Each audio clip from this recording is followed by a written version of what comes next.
সম্মানিত সুধী, আসসালামু আলাইকুম। হৃদয়ে অনেক কষ্ট নিয়ে বলতে হচ্ছে, আগামী 5ই অক্টোবর শিক্ষকদের আছে বিশেষ একটি আবদার। যে শিক্ষকরা হলেন জাতির কারিগর। একজন শিক্ষকের প্রাথমিক বেতন 12,500 টাকা, যা দিয়ে পরিবার নিয়ে যায় না ভালো থাকা। আর যে থাকে দূরে এবং একা, অর্থ অভাবে পরিবারের সাথে করতে পারে না দেখা। এই যদি শিক্ষকদের অর্থনৈতিক গতি, কীভাবে হবে শিক্ষার উন্নতি? আপনারা জানেন, শিক্ষকের বেতন অনেকেরই অজানা। যেখানে চিকিৎসা ভাতা মাত্র 500 টাকা, ঈদুল আজহায় কুরবানি যায় ফাঁকা। একে কি বলে ভালো থাকা? না।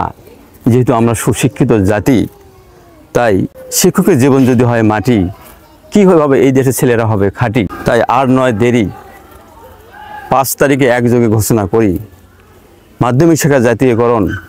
শিক্ষকরা আপনাকে করবে স্মরণ, শিক্ষার হবে প্রসারণ। এবং সবশেষে সরকার বাহাদুর নীতি নির্ধারক এবং সচিব মহোদয়ের কামনা করি সুদৃষ্টি। 5ই অক্টোবরে এই বৈষম্য যেন হয় চিরমুক্তি। সবাইকে অসংখ্য ধন্যবাদ। আসসালামু আলাইকুম।